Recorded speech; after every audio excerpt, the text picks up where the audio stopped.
Last night I saw you standing and I started pretending I knew you and you knew me too. And just like a moment, you were too shy. But you weren't the only cause, so was I.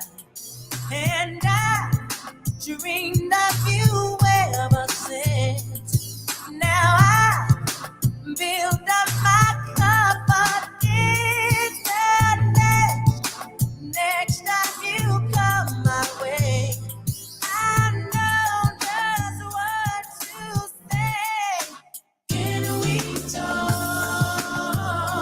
for a minute? Girl, I want to know your name. Can we talk for a minute? Girl, I want to know your name. I started to write you letters, but I wanted to be more clever. I wanted to get down and sweet talk you, hey baby. But just like a baby, I could not talk, and I tried to come closer, but could not walk. And I think of it every night, how I just could not get it right. Oh, if we ever come close again, I know what I'll say then. Yeah. Can we talk for a minute? I want to know your name. Can we talk for a minute, baby? I want to know your name. Oh, girl, one more chance with you again. I will not let it go. Oh, please give me just one more chance for love.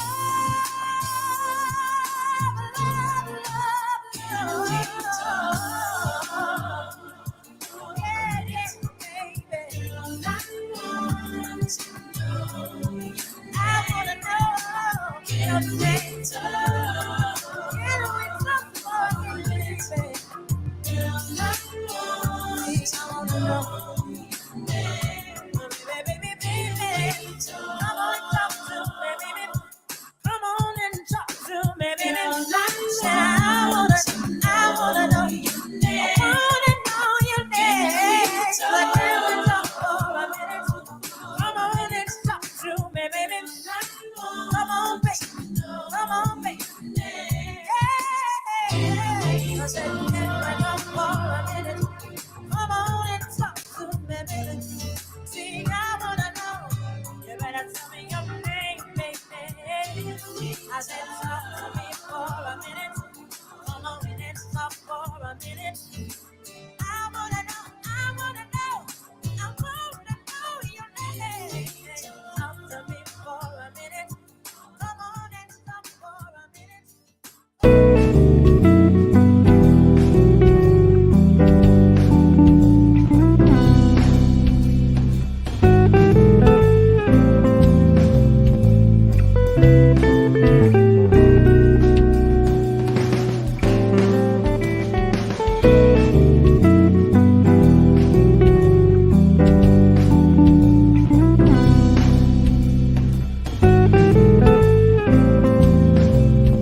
good morning, good morning, good morning. It is the 12th day of June and it's 4 minutes past the hour. Welcome to hashtag Truth Be Told on this Work It Out Wednesday. And since yesterday was Tell the Truth Tuesday, and to tell the truth, we were not on Facebook Live yesterday. Me and Mr. Zuckerberg had to have a conversation. Come to find out that some rules and regulations have changed starting yesterday when it came down to streaming from other third-party software on the Facebook. So after we sat down and had a good conversation, here's the song I really wanted to play, but I had to play some Tevin Campbell because I said I wanted to talk to you today. Talk to me now. Talk to me, Brother Fatim. But this is what I really should have played. I should have played this morning. This is what I should have played. This is what I should have played. This is what I should have played. Okay. Okay. Oh, wait a minute. Oh, what you eating? What you eating on? Some raisin, cinnamon raisin, English muffin. Okay. The cinnamon raisin English muffin in the morning. Good morning to everybody in the chat, but this is what I should have played. As soon as we got on Facebook Live today, this is what I should have played.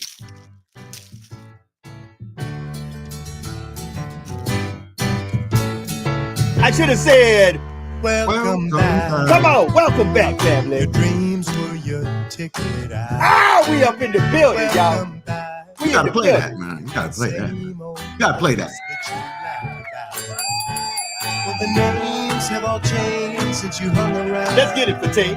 But those dreams have remained. Give me some bass and bottom to it, baby. Up tonight, yeah, where we need you.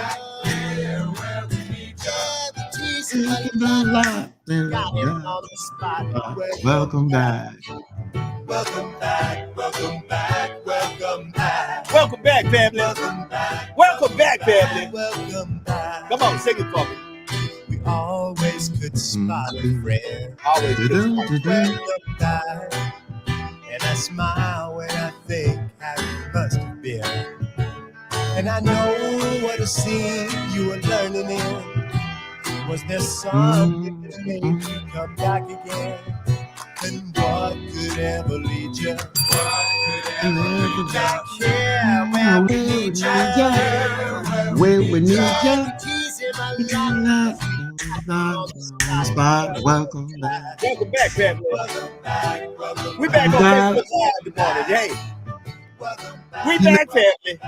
You know, Joe, good morning. Good morning. Had a good conversation. Good morning, my brother. Yeah, good morning. And you know, it's so ironic. You bring that, you play that, and it's so appropriate. Not say appropriate. Yeah, it's appropriate because we're back on Facebook. It is definitely appropriate for being on Facebook Live, but it brings back memories because, you know, sitting down at home, being a little kid, I was a little kid, but, you know, watching Welcome Back Kotter, you got to realize I grew up in Brooklyn. Born and raised in Brooklyn. Come on, Brooklyn in the building. And if anybody knows anything about Welcome Back Kotter, it wasn't shot in Brooklyn. Come on. But what happens is the opening line. Matter of fact, is a young lady that gets ready to walk in front of the bus. That's the B-44 bus, Nostrand Avenue bus. The girl has a Ty Cobb jacket on. That's one of the teams that we played against. So it brings back memories because that's not quite my community I grew up in, but I played baseball in that community. And one thing about Brooklyn, black or white, we were tied in by sports. We were tied in by sports. We were tied in by television. People don't realize Kojak was shot in New York City, on the scene, on the streets of New York City. In the Kojak movie, I'm going back with the Tootsie Rolls and all that. Yes, with sir. Kojak, when the movie came out, it was shot in Brownsville, Brooklyn, parts of Brownsville, Brooklyn. It went all over the city. But, you know, it brings back a lot of memories, you know, watching those kind of television shows with nostalgia.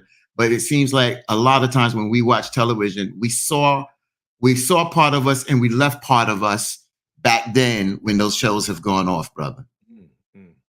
That's a good point. That's a good point.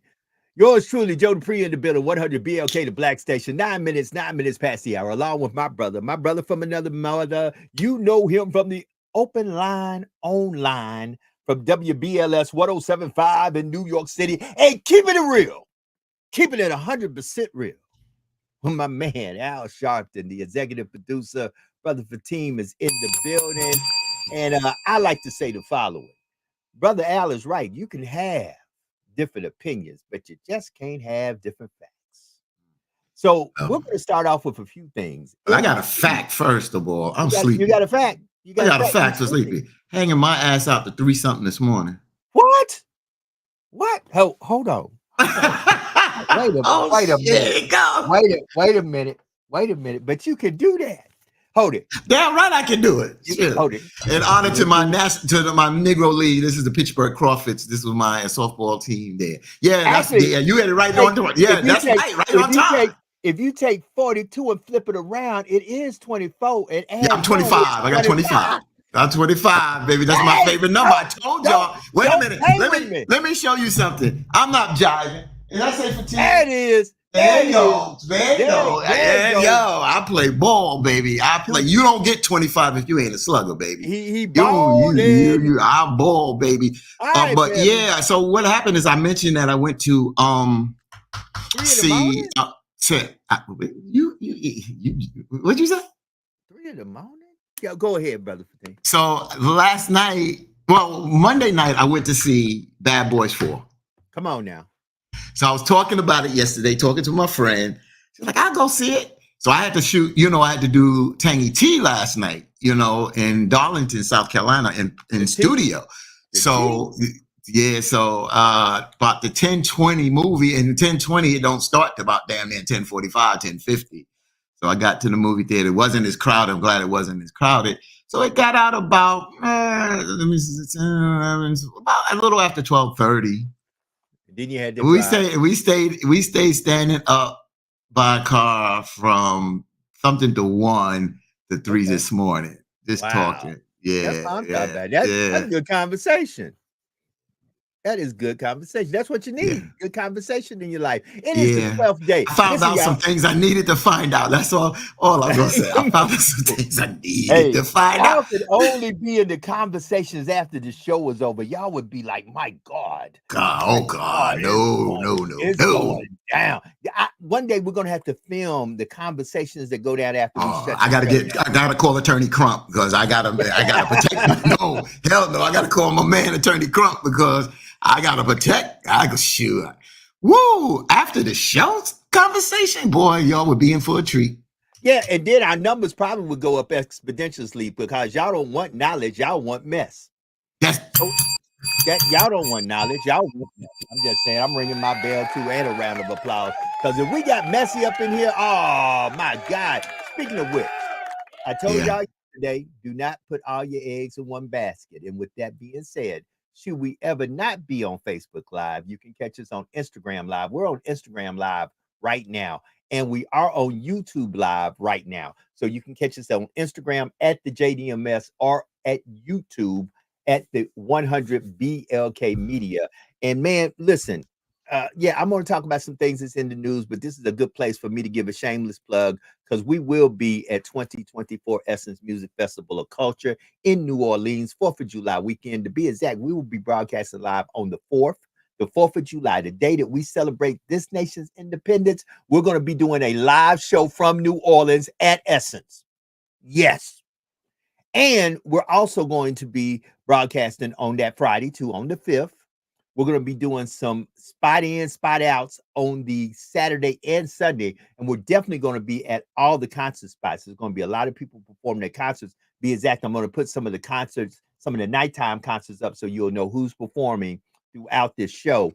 And we're going to broadcast also Monday before we get up out of New Orleans. We're going to broadcast live Monday from New Orleans. So New Orleans, we're there 4th of July weekend. You can be with us. You can be a part of us. You get to call in. You get to, we're actually going to be probably doing some live calls. So when we go on live, we're probably going to try to call you on live and say, we're here, where you at?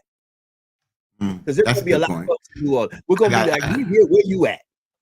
I got a spinner in my middle of my dining room table. So if somebody needs something on the other side, I can just spin it around. So that's what I'm doing, like a turntable, so that's why I was spinning that. Good morning, everybody. Good morning to the folks in the chat. Good morning, my sister KC. Good morning, Laura Bell, Michael Keith, Douglas Guidry, Eddie Bonnet,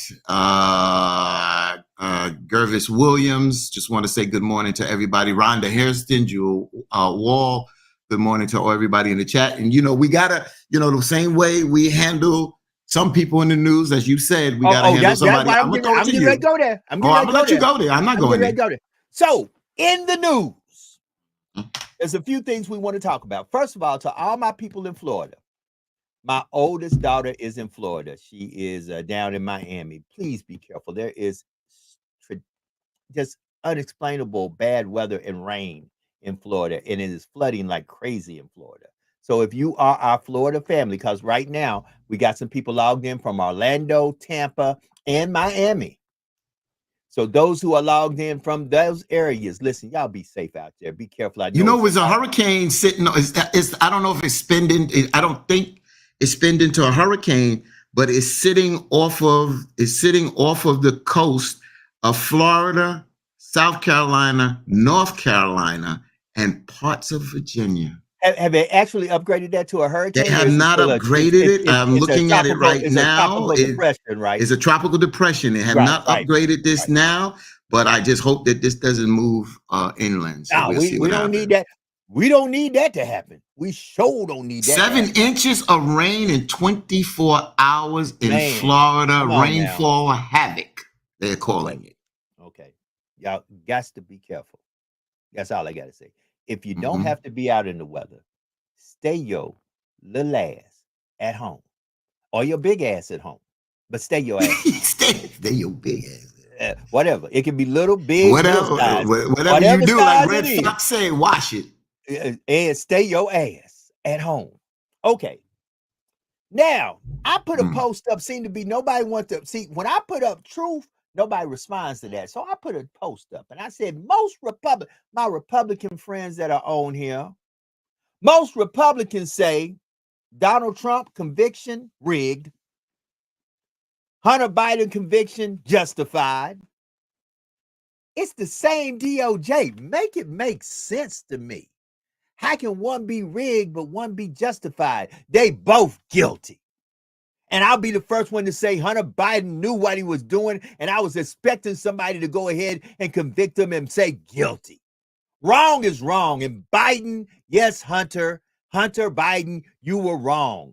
You were high as a kite and you lied on the application. That is a federal offense, my friend. And yes, you got caught. And yes, you got convicted.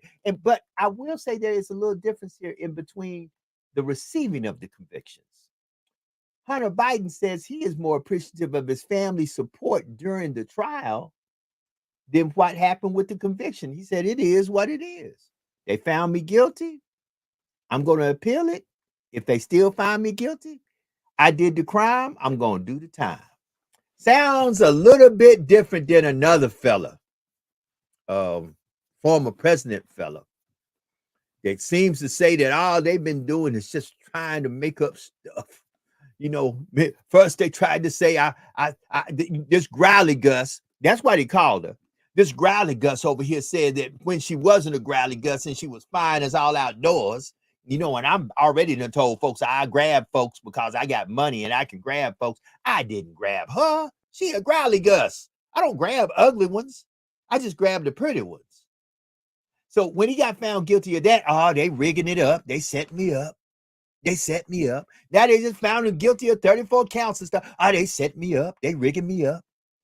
Hunter Biden said, I'm going to appeal it. But if they find out that if I don't win my appeal, hey, they say I did the crime, I'm going to have to do the time. Listen. So when you go to the circus, you get a clown show. So, the same way that I put the difference is, as you just put out the disparity, is that, and I didn't even have to come on here and talk about Trump. I could just say, I looked at the evidence in this case, in the Hunter Biden case, and I was even reading this morning that somebody they put on the stand, they shouldn't have put on the stand, what one of the jurors said. But bottom line is, you lied on the application, you lied to the individuals, and they brought the charges up. You guys did try to get a plea deal and you try to get that and work it through the systems, and the Republicans did call you out on that the same way, the Democrats has called the Republicans out. But bottom line, Hunter got caught. His people got caught. When I say got caught, in the sense of trying to get that through, and he did the best thing. Instead of trying to set plea deals, he just got ahead and went to court. Now he's guilty. What this does open up the door is just more investigation for the tit for tat on President Biden. And one thing we're not going to do, Hunter Biden is guilty, as Joe said, and we'll deal with that. That's all to it. It's no fanfare. I'm not getting all. We don't have to get up and loud and make all these excuses. Did what he did, and the bottom line, it is what it is. But the game that you're trying to do is trying to attach the father, the president, because see, you're leaking for everything. But for me. Yeah, but see, but my thing is, he did the crime. It's nothing here. I'm not sitting up here making excuses. I'm not trying to say that I'm better than the Republicans, but we are better than the Republicans because y'all are effing clown show. And if y'all stood on some kind of principles out there that made sense, and you started fighting for the people and going around the country and fighting for the people, but all you go out there is throw daggers. You paralyze. You talk about immigration. You want to throw immigration, but then when we come with a bipartisan deal, Donald Trump, with his influence, shuts it down in Congress. You understand what I'm saying? So stop with the okie doke. I'm not going to deal with you Republicans. You're a clown show. I use the name. I'm not apologizing because that's what you are. You're a clown show. Okay. Gleku just walked into the building. She drove into the building, brother. Come on, man. Come on. She rolled it through the city of Newark. That's what she's doing. It's our girl, Jax in the building. Let's ring the bell. Jax in the building. Jax, what's happening? What's up, family? Good morning, Jax. We're back. We're back. Look, that's 3 a.m. in the morning right there. That's 3 a.m. in the morning you talking to. Oh, JD's back. Oh, I'm holding. I'm hydrated and rejuvenized. I'm back, baby. I'm back in faith. Me and Zuckerberg had to sit down yesterday. I said, hey, man. I had to get to it. I had to get back to my main boy. I said, hey, man, let me holler at you, man. I said, man, there was a lot of folks upset with me, man, because we wasn't on Facebook yesterday, man. I said, so look, man, before I had to send Batman, Superman, or one of them other man to come see you, we got to figure this out. So he broke it down to me. I understood. After he broke it down, I said, man, it's just straight business. And y'all got to understand that. Y'all can't get upset when folk who own stuff say, I just ain't going to let all these third-party people just come. You got to have a certain level to play at these games. Then see, but y'all put y'all eggs in one basket. That's why I tell y'all better have it at different places. That's why we're broadcasting live right now on 3 different platforms. We're on Instagram, we're on YouTube, and we're back. We're back on Facebook. That's right. So, Sister Jax, how you been doing? How's your day started? My day has started wonderful. I'm actually heading to a graduation. One of my art therapy students actually finally made it to be able to graduate from high school. So that is definitely a big feat and a wonderful feat for him. Yes. So he actually just got his ankle monitor off yesterday. So that's a good thing. So now he's actually going to be on probation for like the next year. Unfortunately, he'll be on probation and a 6 p.m. curfew. So he's not too happy about that. But I said, you know what? Would you rather have a 24-hour curfew and have your little butt stuck in juvie, or you about to be 18, stuck in the real prison with the big boys? Because you're a cute boy, so they mess around and you be somebody's baby boy. So so I'm going to see him. Can you hear me? Yeah, we can hear you, but you just went dark. It says my phone is overheating. It does that a lot when you put it up there in the sun. I know. These doggone little hook things that go in the window. Every time I put the damn phone there, it starts heating up. Yeah, because did I shut down yet? I ain't shut down yet. I'm still on. Yeah, ain't shut down yet. But look, we're gonna take you out, and then we're gonna let you come back in once you get to a place where you can come. Yeah, just pull the phone and blow on it. Cool it off. Yeah. Okay. Joe, we'll be back. Yeah, Joe, put Eddie Bonnet comment immigration bill. Okay, come on, let go. Now, Here we me and go. Joe never talked about this. So, immigration bill that wanted qualified immunity removed for cops. How you feel about that, Officer Joe? So, that's a question to Joe. I'm coming. I'm Yeah, coming. but so for me and Joe have never discussed this. You know, I've not heard one time. You know, again in this comment. You know, I've fought so many police brutality cases. I go back to the movie Do the Right Thing with Spike Lee when Radio Raheem was choked out in the movie towards the end. And that was what is called an illegal chokehold. And it was banned in New York City, in New York State, matter of fact. It was banned to use that illegal chokehold. I fought so many police brutality cases. I've had cops stand with us that fought against police brutality because what they were saying is that we have to stand with those that are going to stand with us to say that we're not going to indict all cops, to say they all are wrong. We're not just going to indict just white cops. We're going to indict bad cops. We're going to go after rogue cops. So qualified immunity is a problem. It's a problem for me because it gives the police already have certain protections in place. Joe's going to give his point of view. Police already have certain protections in there that works for them. But qualified immunity almost, you're starting to see that a lot of unions and a lot of police organizations, unless Trump comes back into office, that are distancing themselves, just like the Navy gentleman that got shot.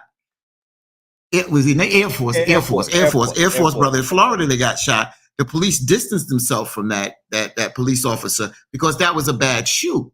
And see, qualified immunity is something that it protects the cops even pretty much almost even if they have done wrongdoing. And Joe can go into that because he's an officer. But my thing is, I fought and stand against it. I'm against qualified immunity because if you do the crime, you do the time. What they did to Abner Louima in New York, see, that's what I'm saying. Y'all talk this. You don't fight this. You don't walk the streets to bring justice to people that are brutalized out here. You don't walk the streets with like our late brother, New York City Councilman James Davis, who was shot and killed in New York City Hall to stop the violence. You talk this. You want to get in here right now. When I call the Republic, you want to say the Democrats are a clown show. Fine, you can say whatever you want to. I can prove it. I just said Donald Trump and the Republicans, even on working on a bipartisan immigration bill, shut it down. What was the reason after there was a bipartisan agreement? See, that's what I'm saying. You throw, not to say it, on the wall and you don't stand on nothing. Your ground is shaky. So at the end of the day, y'all can throw all the crap you want in there. I'm telling you, watch what happens. Watch what happens when Republicans get more in control. And then people raise up in the streets, then you're going to say, oh, we the bad guy. Watch and see what happens. All right, so let me get to this. There seems to be, Brother Barnett said, deal with the facts, that they attached things that they knew no Republican could support, just to make it look like Republicans didn't really care about border crossings. Why couldn't Democrats send something with no attachments that would have bipartisan support? So they do the same thing the Republicans have done. So let me get into first the thing.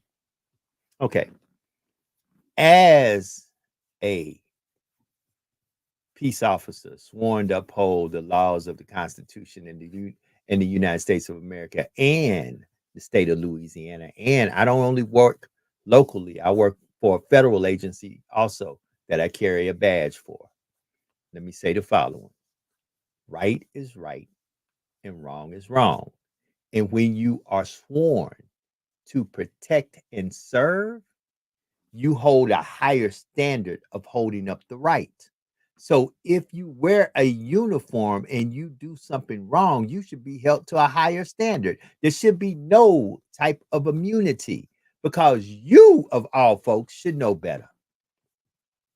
I said it. I stand by it. I'm that type of officer. At the end of the day, if they're wrong, I'm going to sit there and tell them they're wrong. I'm not going to partake in any wrong. I'm not going to be a part of one of the silent ones that say, oh, well, I'm not going to say that. I don't want to see my brother get in trouble. No, one bad apple can ruin the whole bushel. And if it's a bad apple, it needs to be gone. And that's just been the problem with policing for many years. That the bad apples policing really was quote unquote overseers with another name. So we got to do better. I'm one of the people who advocate every day, and I get people in my own agencies to get mad at me. If we have the right by law to carry a weapon that can literally take a person's life, we need to be mentally evaluated at least twice a year.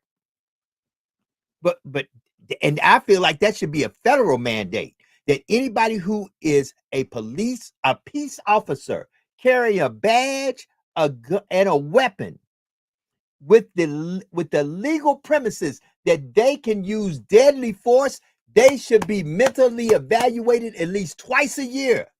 Twice a year, somebody needs to sit down and say, hey, are you all right? Is your mental state, are you mentally stable enough to still carry this weapon? Because we do have to go once a year and qualify to make sure we still can shoot the weapon, that we can hit the target.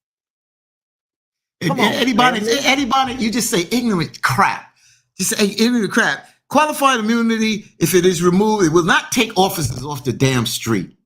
If they can't do their job right, if they gotta be protected, if you're doing your job right, do your damn job right. You don't need something to protect you, but to protect you before you can stand behind wrongdoing. It's not going to take officers off the street. Okay, so Brother Eddie, let me hit you with something. Jesus Christ, man. No, I'm going to hit Brother Eddie with something. I'm going to actually make a clarion call to Brother Eddie. Since folk always say, well, man, I know I'm the silver fox, and now we're going to bring Jax back into the scene. Hey, Jax, how you doing?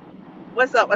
And Jax's dear and wonderful husband, good friend of mine, is also a law enforcement officer. But let me say this, Eddie, unlike Jax's husband, who came into law enforcement in his younger years, I didn't come into law enforcement until my 50s.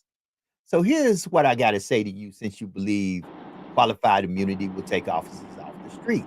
If you, sir, feel like you are qualified and you can pass the requirements and you don't have no felons on your record, I tell you what, why don't you join one of your local municipalities in law enforcement?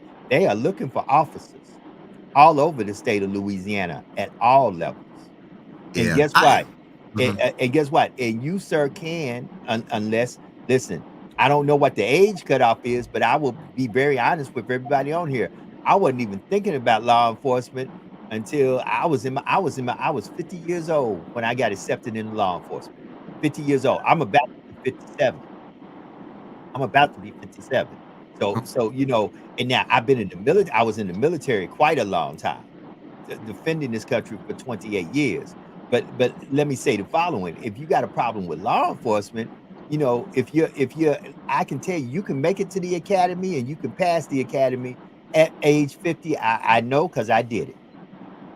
So instead of talking about who not going to be where, why don't you volunteer your services to come and join the ranks? Sister Jax. It's over. And after that, I got to come in and say something while Jax is here. Go ahead, Jax. Yeah, no, for sure. I mean, it's so important. There's a shortage of police officers everywhere, and there's even more of a shortage of good police officers. There are a lot of good ones, but it's a whole bunch of bad ones as well. So we need the good to outweigh the bad. So if somebody, feels some kind of way and wants to become one, like we talked about, like that's why my husband became one, because he got tired of, our people not being policed correctly. And he was never a fan of the police at all. So he said, I'm going to become a law enforcement officer and actually help my community and advocate for my community and stand up for them and go against the crooked cops. So, if he's going against crooked cops, what that brings, but my husband is one to stand on justice and to stand on morality. So, he takes the risk and, fights for the people. So that's just who he is by nature. So, and I know that's who you are too, Joe. So kudos to all the good cops out there. Exactly. I want to bring up something. Because, like Sister Jax, I look at crime. Crime is done in degrees. It's some things that is just, when you cross the line and you do things, I don't have no pity for you. And, last week we brought on a young man, and Sister Jax works with young people out there, and you look at the degrees of crime that is done. But for me, for me, for me to give you any type of sympathy, you got to do the time. What I watched yesterday or this morning on TMZ, a pool party in Compton. Compton, when I say Compton, that's us. All right? A pool party in Compton ended in bullets flying and people running for their lives. TMZ has the shooting, the level and the amount of bullets and an automatic weapon that was utilized on a pool party. One dead, at least one dead. I ain't got no sympathy. Don't talk to me right now. Put your ass under the jail. Put your ass under the jail. Don't tell me you made a bad choice. No, you made a conscious decision to take somebody's life. The way you shot that weapon, and it sounded like more than one weapon because of the caliber of the weapon. You understand? So they're still investigating this. We, again, talk about what we do to one another. I don't have no room for sympathy right now. I just don't. Because that is crazy. People at a pool, a park, whatever. That is, it doesn't, you're taking people's lives on nonsense. You understand what I'm saying? If y'all have not seen this video, go to TMZ and watch the video. And again, they can't show nobody going down, and there's profanity in the video. So that's up to Joe to play it. And if you play it, you got to give TMZ credit. But it's profanity in there because these girls are running for their lives. They're running for their lives. People are running for their lives. These are young people out there. So people that make these bad decisions, I don't have no sympathy right now for you. I don't have no words of encouragement for you right now. I don't. Because right now, when you wake up and you put that illegal gun in your waist or bag and go out there, because the bottom line, you have intentions. You want somebody to step on your shoe. You want somebody to look at you wrong, so you can be justified to use that weapon to take somebody, to maim somebody, hurt somebody, or take somebody's life. So let me say this, Brother Fatim, and I'm going to unmute Jax. Jax, I had a little echo from you, and I think it's because we were up a little loud in your vehicle. But I'm going to be real about a few things here. We've got to start addressing the behaviors. See, we got to start being more proactive than reactive. We got to start addressing the behaviors. Listen, so Eddie said this. I hope to me. He said, "So Joe, do you want to be held financially responsible if you're carrying out your duties because somebody feels that you're too rough?" Okay, Brother Eddie, I know we're in a sue-happy society, and I'll be very honest with you. I consider myself a good person. I consider myself a good officer. I do what I believe is right, and I try to do what I believe is right time and time again.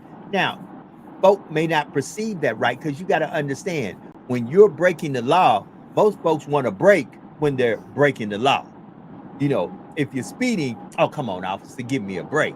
Come on, if you're doing little things, come on, officer, give me a break.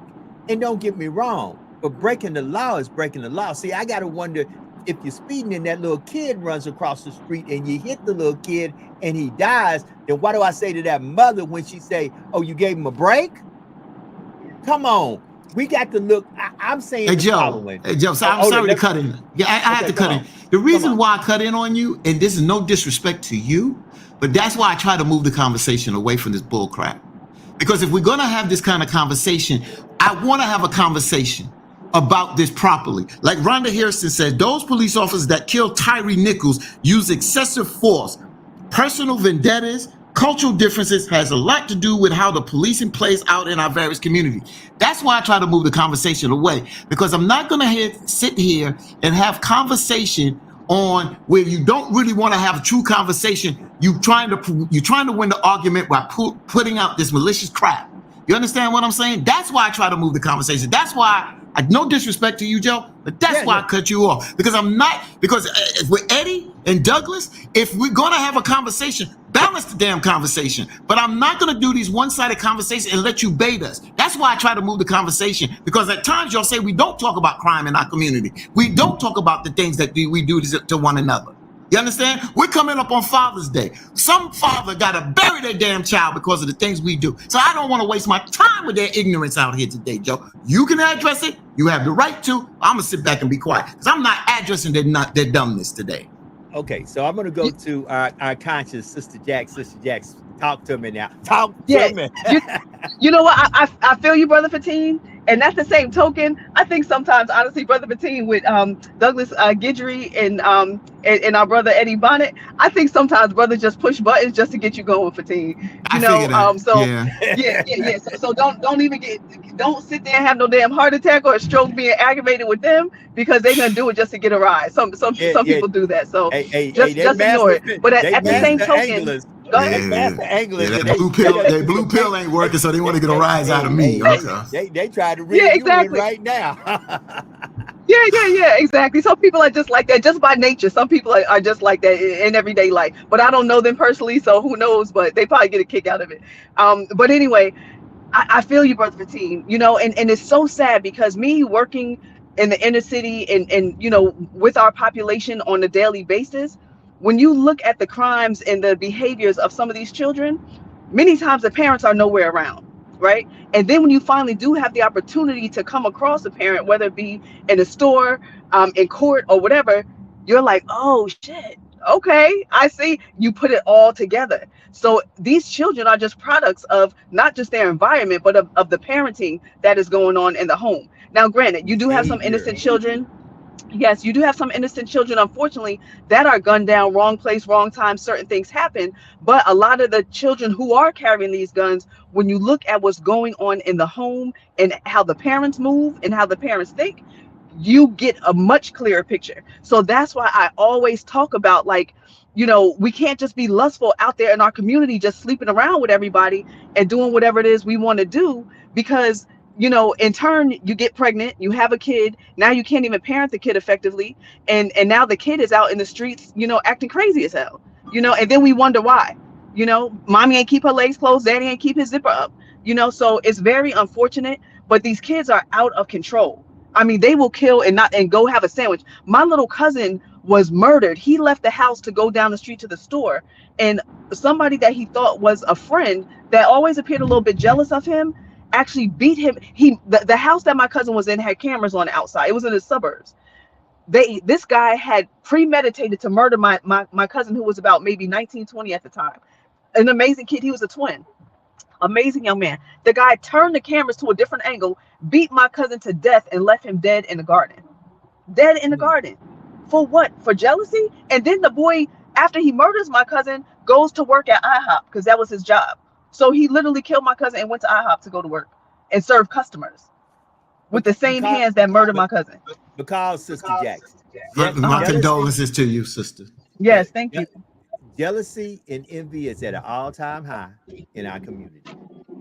Jealousy and envy in many levels, on street level, on religious institution level, on governmental level, on business level. There is a lot of jealousy and envy in our community amongst ourselves. We hate us.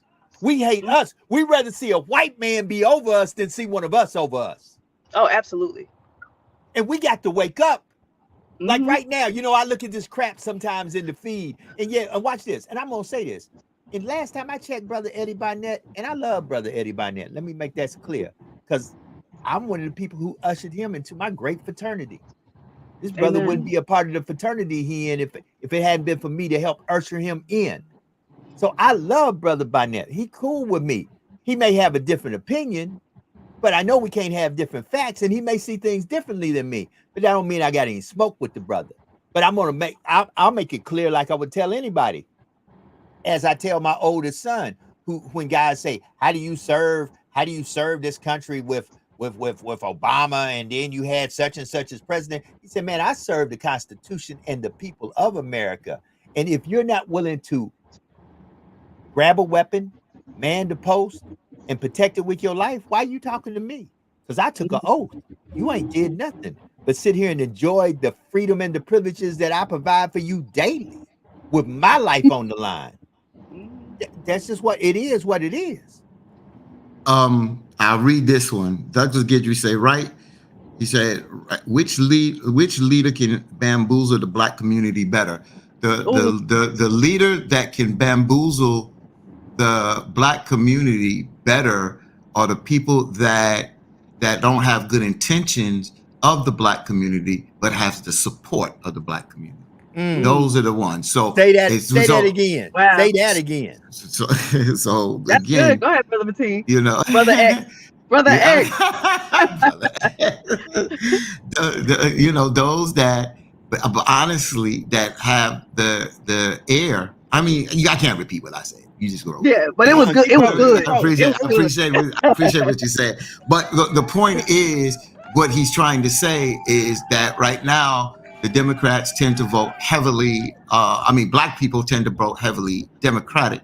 And the reason why, because the Democrats have come and tried to, what they've have proposed that they would do A, B, C for the black community. So what happens is they believe in that and they vote for you.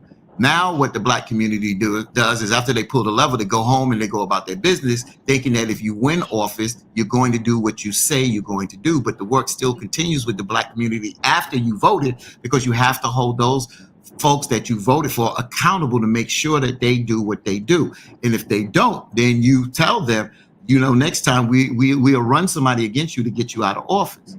You understand? So I understand those that have the ear of the black community have a better chance of bamboozling them if they don't have good intentions for them. See, and Brother Fatim, let's get into some factualities about the difference of location. There is a difference between politics in New Jersey, New York, South Carolina, Louisiana, the South, the North, the East, and the West. Prime example. In the South, most black folks, like a Eddie Barnett and like a Douglas Guidry, they are good hard men, good hard workers, good brothers you want to be on your team. But when you look at the establishments they work for, they're mostly Republican owned. Let's just call it what it is. Unless Douglas or Eddie own their own business, and I know Eddie owns a lawn service, but outside the lawn service, Eddie, I believe, works, and I'm not going to mention because I don't want no smoke. But I'm pretty sure the firm that Eddie works for, I'm pretty sure the owner is Caucasian, and I'm pretty sure he is very Republican. And same with Brother Guidry, because there's very few jobs a person can get in the South that the hierarchy is not conservative and Republican. I don't care what the job is. I don't care if it's in healthcare. I don't care if it's at Walmart. I don't care what it is. Most of the hierarchy of the jobs in the South, when you go to the manager of the business, to the owner of the business, to the managers, or even the section managers, they're mostly Caucasian and they're mostly conservative. So here you are. Okay, so now folk want to call in. Let's go. Okay. Welcome to hashtag Truth Be Told. Do you have a question or a comment, and who am I speaking with?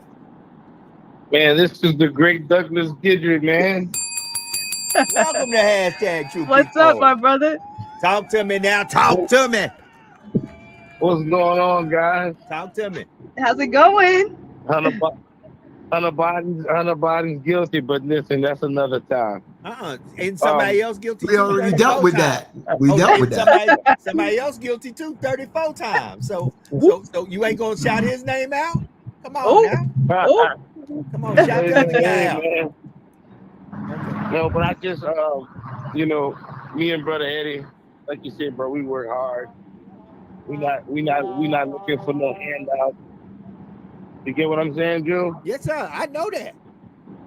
We're not looking for no handouts, man. We try to raise our kids to love everybody, even your white brothers. I know you do. You're supposed to do that. I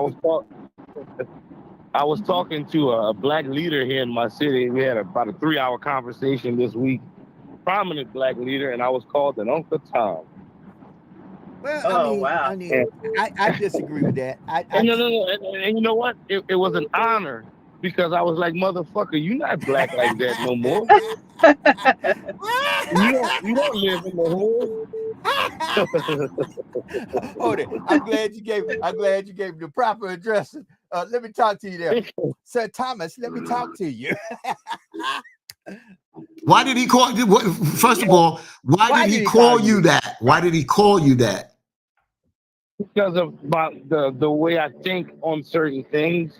When I told him, I was like, man, you know what I'm saying? I'm black just like you. We talked about systemic racism and the critical race theory. And I was like, I don't see that. I know that it may be prevalent, but for me, I just keep on pushing. I know that there's some people don't like me because of the color of my skin, but I just keep on pushing. But that's the problem. But that's the problem, Brother Guidry, is that you keep on pushing. But do you understand how it feels for those that are affected by that? That you just keep on pushing, and it seems like you ignoring the plight. And as you being the same as him as a black man, something Reverend Sharpton said years ago, you're going to eventually run into that damn brick wall. And when you run into that damn brick wall of systemic racism and this, that, then a lot of you will wake up. It's that you keep on pushing and you don't let things hold you back. I agree with that. But the way you keep on pushing and you tell people that, it's like you're ignoring their plight. And as you being a black man in America, and a lot of things we are judged by our color, but not our content, even though you teach that. Even Dr. King questioned his integration policy. So if Dr. King can question it at the end of the day, when you say I keep on pushing, it seems that you're just ignoring, or you're a black man and don't give a damn because I got mine, you got to get yours. Well, no, because this week I got more pushback from black folk than anything. Yeah, and you know, I got more pushback. Douglas got a good point. You got a good point there, Brother Guidry. And I think we have to get to a place, and I don't know what you're driving through, but Sound like you're driving through a damn mixer or a blender. Right. I don't know what we're driving through, but see, and that's where, in my humble opinion, They about to grind his ass up in that job. I want you to understand something, Brother Guidry. This is my humble opinion. We got to get it right with us first. We too busy looking at other folks, and we ain't even got our own house in order. Black folks ain't got it in order with themselves, but we've been trained, taught, indoctrinated, and put into the position we are right now to try to trust one another or not try to build a community where we can depend on one another. And that was done by white people. Those are just facts. Listen, man, Joe, I had a certain said state representative told another woman in the community that I'm a fraud. But you know why they feel like that, Eddie? Even though, see, the problem, Eddie, is that Eddie deals with the glass. This is Douglas. Douglas. Sorry, Douglas. The problem is that you deal with the glass half full, where the other side may deal with the glass half empty. And so what you tend to deal with is to deal with the positive effects. You tend to deal with, you know what, we've made great strides. We continue to push forward so we can make other great strides. The reason why people look at that, because they feel that you're not part of the struggle. And even if you've made it, even if you have made it, this is why a lot of people stop saying just black and white, because there are some white people that definitely don't go through what we go through, but they stand with us. And if white brothers and sisters, since you want to use that word, that can stand with us, but then we can't have our black owned brothers in our community not stand with us and offset some of the things that we fight against, then how do you think? That's why they call you a fraud. That's why, not to say that you are a fraud, but you need to understand why they do that. You understand? Why can somebody in another culture stand with us quicker than some of our own brothers and sisters stand with us? So I think we got another caller on. If I'm correct, we got Brother Eddie Barnett on. Ring the bell. Now I'm gonna ring it. But I want to say this. Now this is good because we got two African American men who are on here. And listen, family, we got a lot of folks listening all over the world and all over the United States. And these two African American men are definitely not voting for Joe Biden. Now let's make that crystal clear. They're not in any shape, form, or fashion voting for Joe Biden to be the next president of the United States of America. And they're black just like I am. They're black just like some of you are. So let's make something crystal clear here. We can have different opinions, we just can't have different facts. So let's continue with the conversation, Yeah. brother Fateen. Well, let me just say this.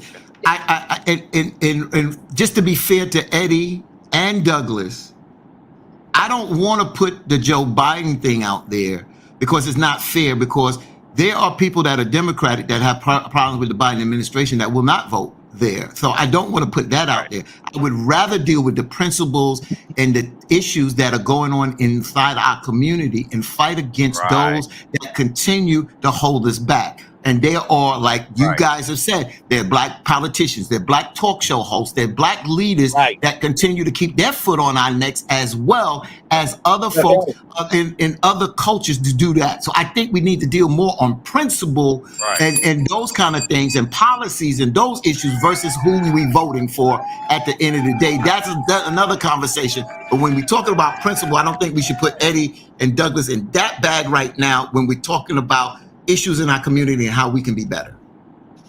Absolutely. And you know what? And I think that's great. And also, being that you guys spoke about segregation and white people and all that stuff, I just want to give a shout out. A lot of people may not realize that today is the day in 1963 when Medgar Evers was assassinated by a white supremacist.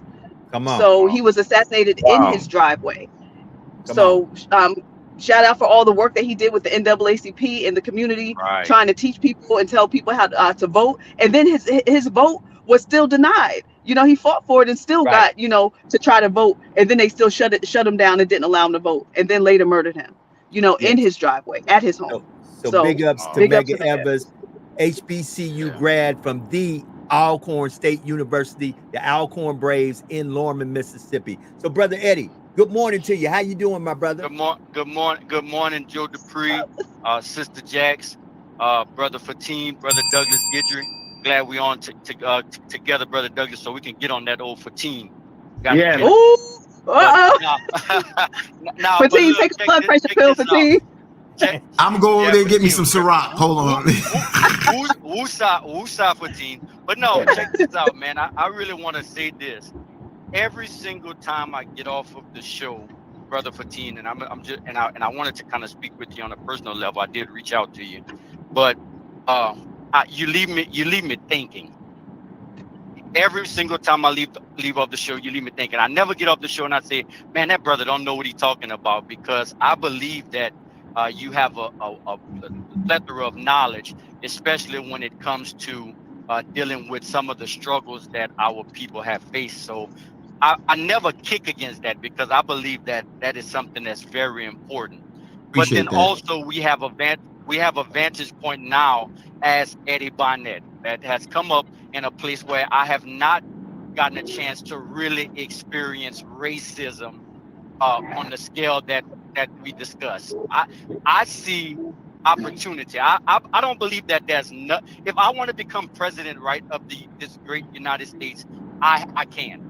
The color of my skin will not stop me. I can go out there on the campaign trail. If I get the hearts of the people, I can become president. With the company I work for, and Brother Joe Dupree said it is a company that's definitely owned by a different hue of people. But at the end of the day, I believe that I can rise through the ranks with my hard work and dedication and become successful in this company. Now that's all up to my ethic. But the reason why I communicate, and of course this is not about Trump or Biden, I'm not even going to discuss that, because really that has no bearing on where we are today as a people. You have the vantage point, Brother Fateen, on the struggle, and I get that.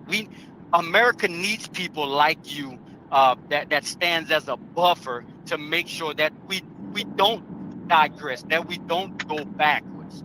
But at the end of the day, you still need people that is speaking to our people and saying, okay, you're no longer in bondage. You're no longer held back. You can do all things. You can get up right now and be something great. What I've noticed in our community is not so much about any kind of racism holding us back, but it's poor choices.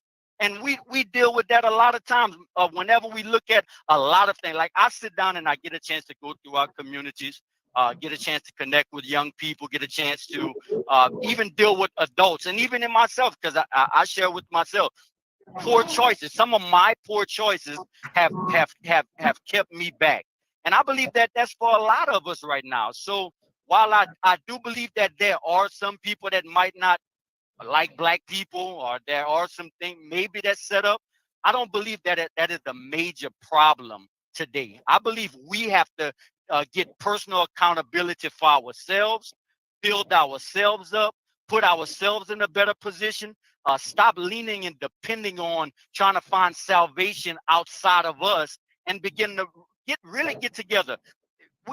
We have conversations and we don't even really get a chance to allow your views and my views. And I'm gonna stand and I'm gonna say this in the front of everybody. I'm an independent voter. I'm a registered independent, but I lean more towards conservative values. I do that. That's just me. I'm not going to compromise that. And the reason I say that, 'cause many times people say whenever you critique our community that you hate the community. No, it's not a hatred. It's an evaluation. I love the black community so much that I have a black family. I didn't go outside and slept with connected with another race. I have a black wife. I have two black beautiful daughters, two black sons. We black, and I'm not going against anybody else, but I still can, just like I can call out the things in my personal house with my children and critique them out of love. I feel as a black man that is trying my best to raise up a black family that I should have the right to be able to say certain things, because whenever my black sons leave out, they go into a community that are operating without any kind of guidance or any kind of moral compass. And then now we all in a bad position. So that's what I'm saying. So, Brother Patine, I respect everything you say. I understand it, but like I said, it's just we have to work together from the conservative side, from the Republican, independent side, liberal side, Democrat, so that we can be better for each other, that we can get to the next level. So let me respond to that. First of all, I appreciate that, Eddie. And I've always said on this show, sometime when you guys are in the chat, you say something and we never get the full picture. So when you call in, you get a chance to better express it. So I thank you for those words. I think today, and you've done this on the show before, but I think today, this show finally became The View. And when I'm talking about The View, I'm talking about Whoopi Goldberg and her team out there, because, they have Democratic, Independent, they got Republican, they have the conservative, liberal on the panel. And one thing I go back, I mentioned James Mtume a lot, and a lot of people know him from a musician, but they don't know him as a person that is a thinker. What Eddie said shows that we need to have somebody at the table when we are having sometimes these discussions, because it shows that you can get a chance to explain that point of view. I agree with basically everything you said, brother. I agree with I don't see anything that I disagree, because that's why I'm not going to counter, because I don't have a counter. I applaud you, brother. I applaud you. I ring the bell. And not only because you gave me accolades, but you also presented your point of view, but your point of view shows that we can sit down and have a conversation. And at times we need this voice and this opinion at our table, so when we can weigh what we're debating or what we're talking about. So kudos to you, my brother. I just think that, again, today, I just gave The View that plug, but I think that it shows that we can come together and have a conversation, even if we disagree. I don't disagree with what you said, my brother. I agree with what you said. And that proves that sometimes we're missing the other side of the equation to have this conversation, because we need to share ideas. That's how we become better. So kudos up to you for what you just said, my brother. Right. That's what I'm talking about. So we appreciate you, Brother Eddie, and we appreciate you, Brother Douglas, for both of you calling in.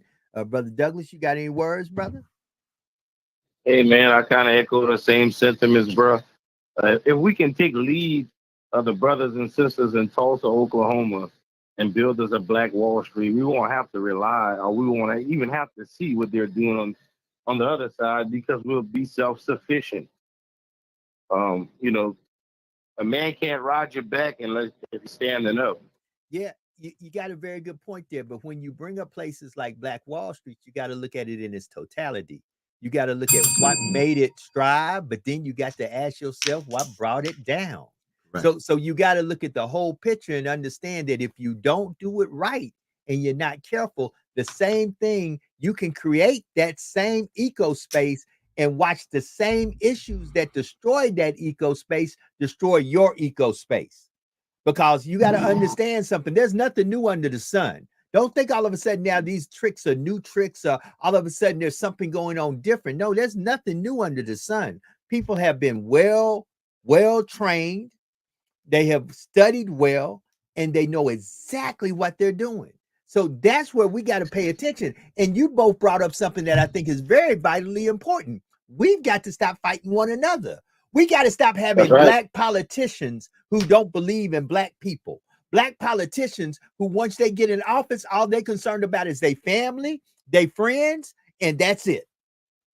Everybody else to them is a constituent, a follower, or somebody they know.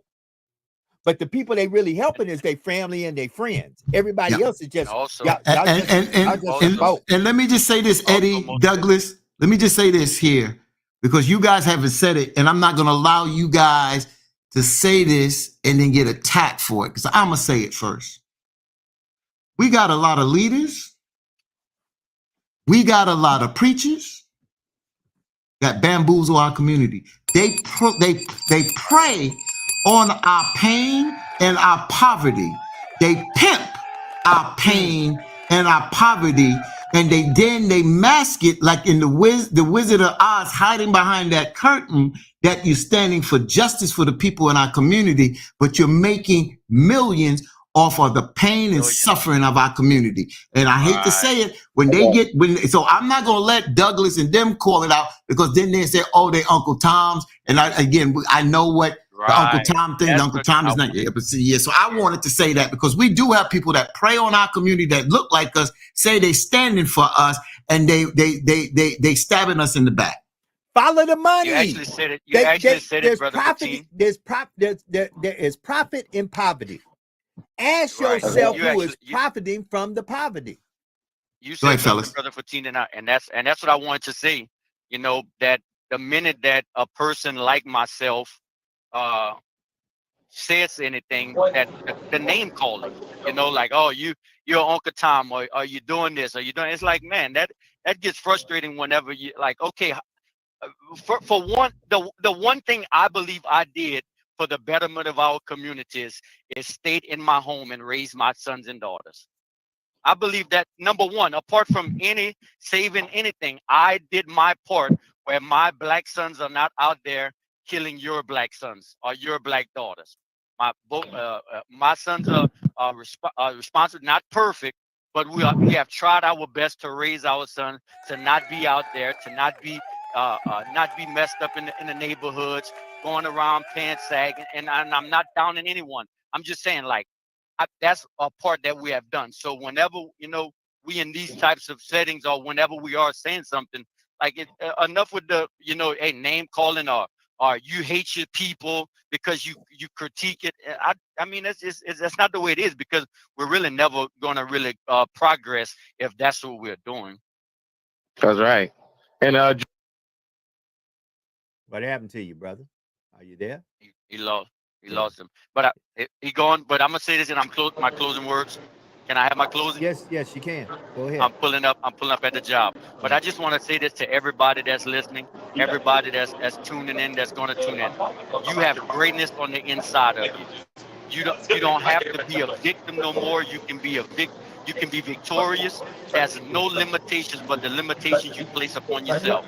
If you're a believer, you can do all things through Christ Jesus, who gives you strength. And even if you're not, you still have something great on the inside of you that this world needs. You don't have to stay down. There's nobody that can keep you down but yourself. And I go with that. All right. We thank you for both calling in. Sister Jax is in the building. Sister Jax, what's happening? Yes. So I am at the graduation. I'm at the Campus Academy. It's an alternative school.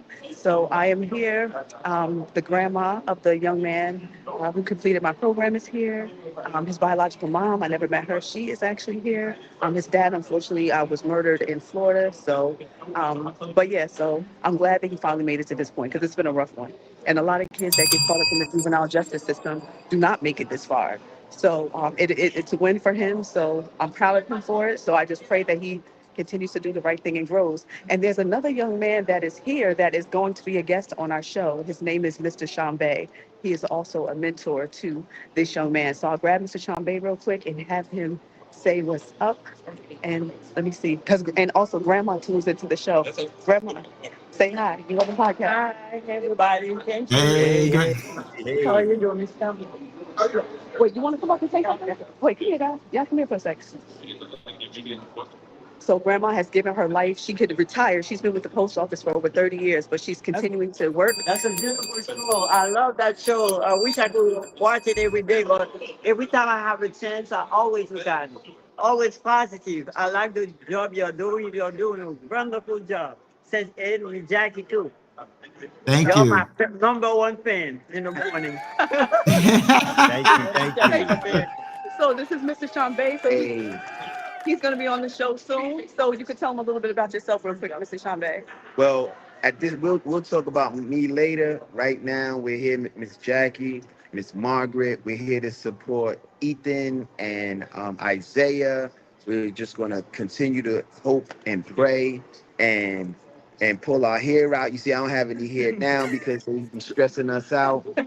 We just want them to continue to move forward. Yeah, I see you, brother. Continue to move forward, help guide, mentor them, and make sure that they can make positive decisions and be strong men in life. So that's what we're here for. Essex Campus Academy. Gonna keep moving forward. Let me just say this to you, Mr. Chambay, and to grandmother again. Thank you for those kind words. I want to wish you happy Father's Day. Happy Thank Father's you. Day if you're a personal Happy father, Father's a Day. Thank biological you, yes. father, but also being a father to all these young kids out there and standing up and doing the work out there.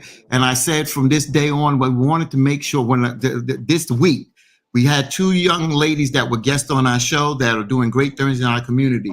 But starting tomorrow, and we really just started just now, and we just had two other young men that just called in and doing things in the community.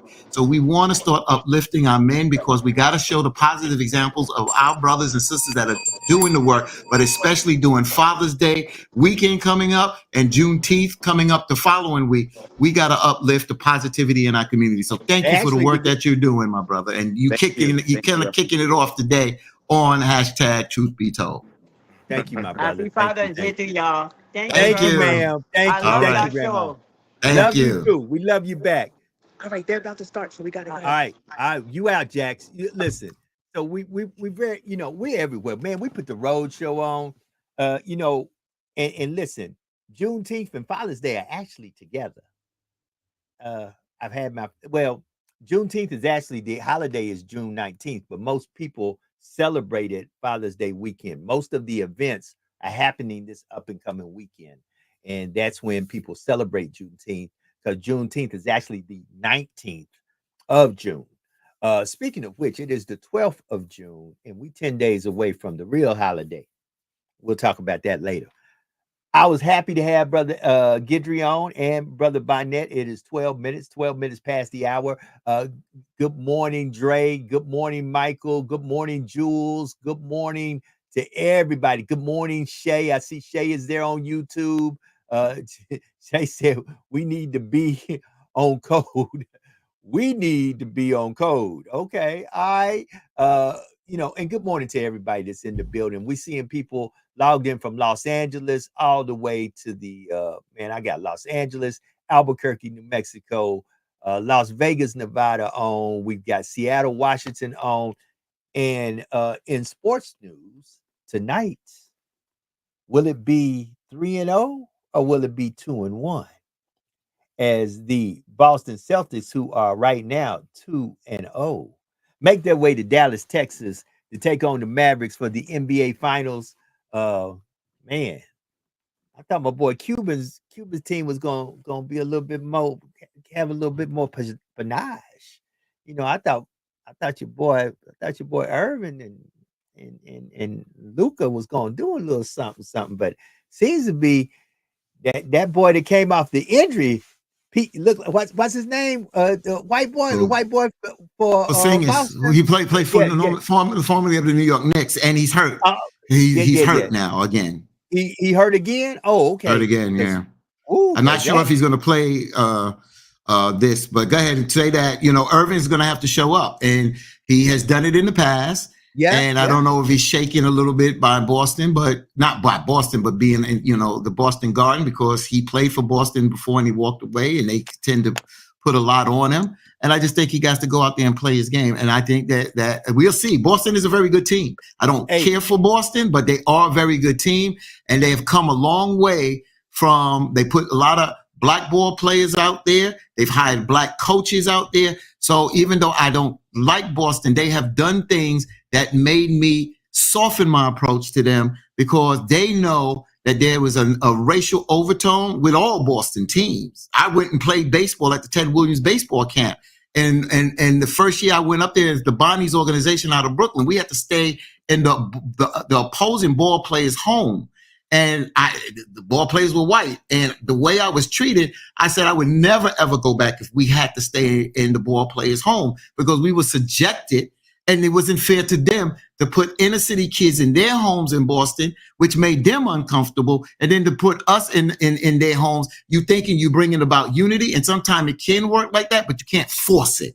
And the next time we went back up there, we stayed in the hotel. And at 16 years old, I don't know how we did it. We got drunk. We wrecked the room. 16. Oh, was this in the 80s? This the 80s? No, this was late 70s. Late 70s. So I'm 16. I'm 16. I wanted to bring that into content, because people here would be like, what? But this is how life was in the 70s for most black people, no matter where they were at.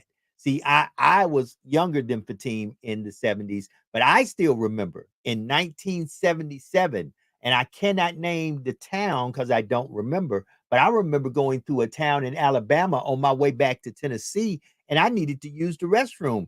And when we pulled up to the gas station, the guy said, "Didn't you read the sign?"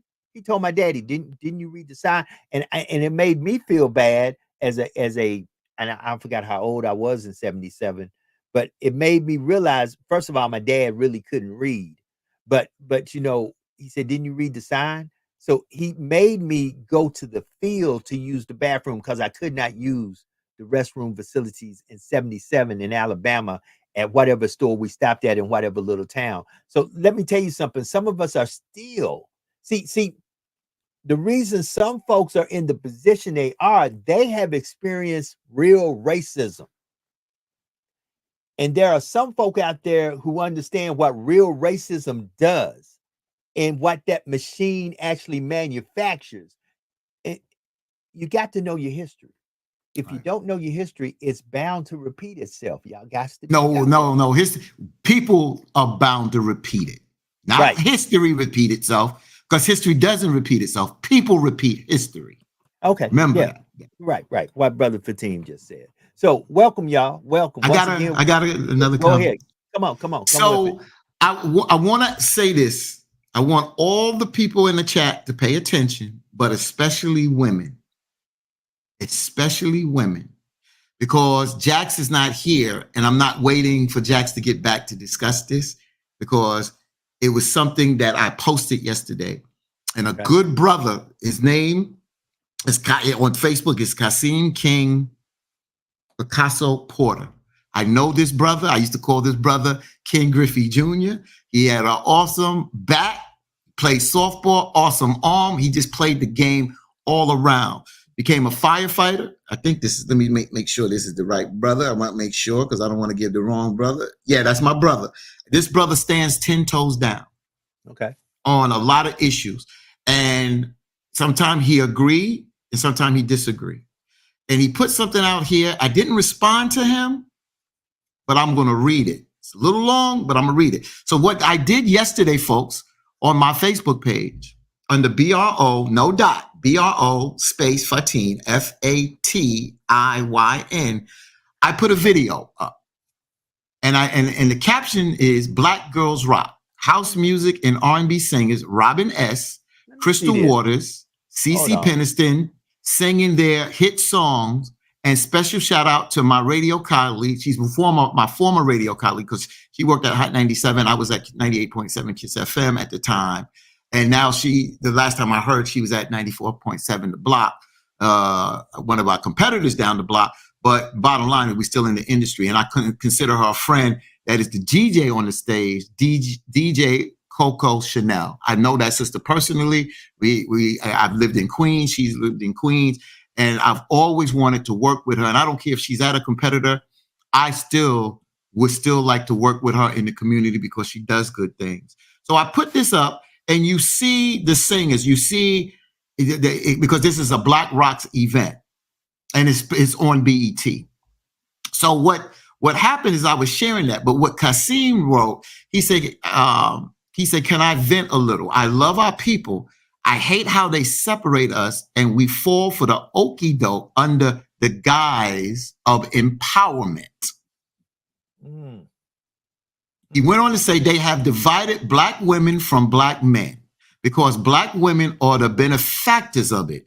They go along with it. No other people's women separates themselves from their men. Black girls don't just rock. Black people rock. It's no longer about our people with us. And this is why we are in last place in the race of race. When Asians, Indians, Hispanics speak of their plight or prosperity, they never separate their women. It's all of them or none of them. Ain't no Asian woman hate crime bill. It Stop Asian Hate. Same goes for others, but with us, it's Black women rock. The Black women vote. Protect Black women at all times. How about we just all do our part and protect Black people? How about the Black vote? Because just one powerful stand. How about Black people rock? We created the culture.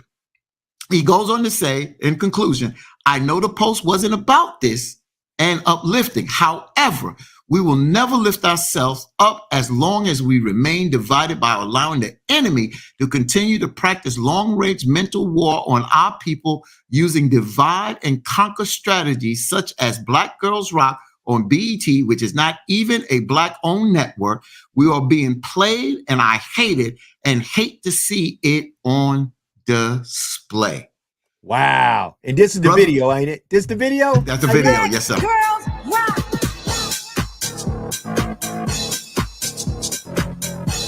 Robin S., boy, that just be the damn.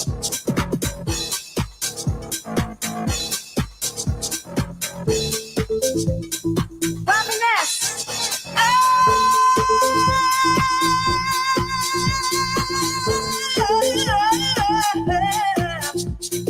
Yeah.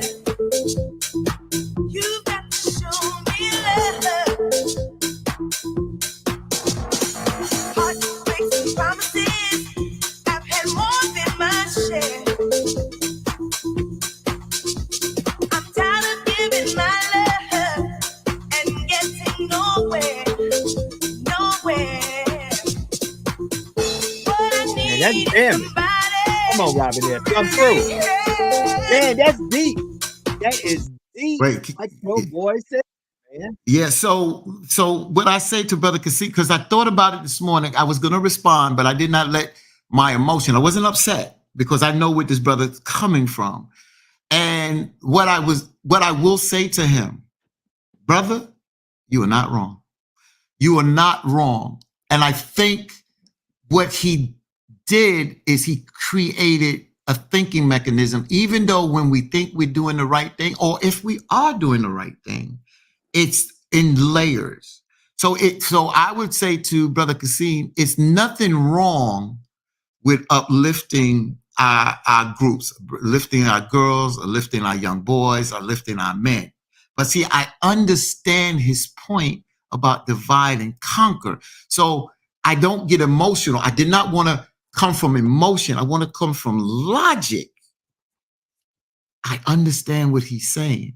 And what happens is, since we are such a splintered people, we've been divided since we came to this country. Right. We have been divided. They've broken up our families when we was in slavery. You got to realize they've broken up our family.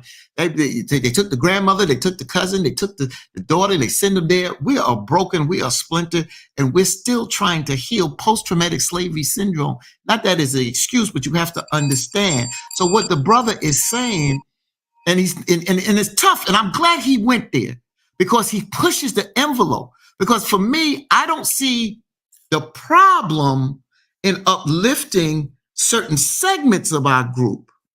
But when we do that at times, are we alienating others? And Right. what he said, I go back to the 80s. Bob Slade, when he created the talk shows, he said the reason why I created a talk show where it was black men talking about issues, because you didn't see on television black men talking about all issues. You saw black men talking about police brutality, what goes on in the black community, sports. You understand? But we deal with a plethora of information. Then number two, when they was talking about equal opportunities and being fair with affirmative action, they said, well, we can kill two birds in one stone. So instead of hiring a black news anchor, male, we can hire a black female news anchor. So we kill two birds in one stone. We hire a black person and we hire a woman. And what happens is you look at, or we look at that, we're making it. But what happens is, yes, you're giving the opportunity there, but you honestly pushing down another people. So what Brother Kasim is saying, we have to roll together. If we stick together, then we move together. And we move together, that's a powerful movement. It's not about motion, it's about a movement. So that's why I say to Brother Kasim, I understand what you're saying, and there's no but in it, because the bigger picture that you have, even though I can still elevate my sisters, I can elevate my brothers, I can elevate a lot of things in this, but we do it under the umbrella of the black family, black community. That's what I'm saying. So kudos to you, Brother Kasim. Thank you for putting that out there, my brother. You got to give them credit. And you know, there'll be those who will, of course, dissect and criticize. First of all, black women say, hey, don't nobody get more hated on than the black woman. And then black men say, don't nobody get hated on more than the black man. And then we all need to understand that it's all under the covering of the blackness. So and you're right, we got to stop separating these things. We got to say this. No, you got to stop hating on our black women. You got to stop hating on our black men. You got to start supporting our black women. You got to start supporting our black men. You got to start supporting our black baby boys and girls. And the craziest thing is, listen to me, non-melanated folks have got melanated folks fragmented. Non-melanated folks have convinced y'all that we're fragmented. We were just talking about affirmative action yesterday on the show. And the truth about it is, if you look at the facts, more white Caucasian women have benefited from affirmative action than anybody else. So now that affirmative action has been shot down by the Supreme Court, the craziest thing is white folks now feel like black folks are being racist toward them. I have had more white people tell me in the last few weeks, man, I feel like that's real racist, you know, and they shouldn't have did that to me. You know, I deserve to get that job. That was very racist that they gave her the job. So in other words, you're saying if a person is black, they're not qualified? Don't you understand that the reason affirmative action and DEI exists is because we did not get a fair handshake from day one? Because had this thing that we call the United States of America been a joint venture and not one of slave labor, people are applauding when black folks get in a certain position. They didn't go over there and get slaves. They went and got architects, doctors, philosophers, great thinkers, mathematicians. It is in our DNA, greatness. But we didn't come over here in a joint venture to make this country. We came over here under slave labor. And now folks have the mitigated gall and audacity to call us racist. DEI, That's racist. Affirmative action, that's racist. Y'all are being racist toward white folks. Are y'all out y'all earthly mind? So Joe said something. I always tell Joe, you say something and he doesn't pause and he drops jewels. So that's why I slow it down. And that's why he said, oh, Fatin, that's why you who you are. I got that. He used the word fragmented. I think we need to understand what fragmented means. I'm going to show you what fragmented is. So in the computer world, if you're on a computer right now, if you're on a computer, if you're on a laptop, if you ever worked in the data center, even if you deal with a CD, what happens is a disk spin and it deals with information. It spins. So what happens is when the disk is spinning, I drew a circle. You see the round circles within? That's information on that disk. If it's properly, if it's not fragmented, everything moves smoothly. Same thing when you have CDs. A lot of people have had CDs. Some had bootleg CDs. And after a while, you play these CDs, they start to skip because the CDs start getting a little scrapes and this, that, and the other. This is what fragmented means. Fragmented means information is all over the place. It's not in the proper place on the disk. So the disk is still going to rotate. But once it tries to retrieve information, it slows down because it got to go here, then it got to go over here. So instead of moving in a unison way, which you don't waste time and it moves more efficient, this is what Joe said, we as a people. So this is Black people. We're in silos all over the place. We're so fragmented. That's why we don't work in unison. That's why we don't work in unison right there. We are fragmented people, and we need a group of meditation for Black people so we can disfragment our minds and start to move together, even though we're not a monolithic people, meaning that we all don't think alike. But if we understand the movement, just like the conservatives, Trump, Jewish folks, a lot of them, you got to realize there's a lot of Jewish factions that don't work with one another. They don't even live around one another, but they come together for the common cause. They don't act fragmented. We as Black folks, as a whole, we act fragmented. And that's what Joe said. And that's why we have to understand what he says. So when Eddie asks the question, or Douglas asks the question, or other folks ask the question, what can we do? That's why we say, look in the mirror. And that's why Kasim's comments this morning was so profound, because I understood he wasn't attacking, but he was saying something. And we need to remember that we need to move more in an organized manner, because if we move in a more organized manner, people can't come in and separate us. But here, people can come in here and separate us, drop jewels, get this person to operate one way, this person to operate this way, and we're not unified no more. So Brother Fatim, and then once again, we have to talk about the geographic area that you're in. See, I brought up something yesterday, and I'm getting ready to head back today. I'm actually leaving right after the show. I'm headed back somewhere. And I realized something. Life is different throughout this great country. So if you go to an Eastern Seaboard city, of Boston, or New York, Washington, D.C., you'll see Italian communities where everything in that community is Italian. You'll see Asian communities where everything in that community is Asian. If you're on the West Coast in San Francisco, for example, you'll see a Jewish community in New York where everything is Jewish. You seldom see African-American communities where everything in there is African-American. And you have to start asking yourself, if there's so many of us out here, why is it that we're not unified when it comes down to our communities? When you actually drive through a community and count how many Black-owned businesses that you see together in a community. And then you have to start really being a historian and understanding the why. Anybody can talk the noise, but it takes a real person to dig down to the why, because the why gives you the remedy of how to resolve the why and make it that the why doesn't happen anymore.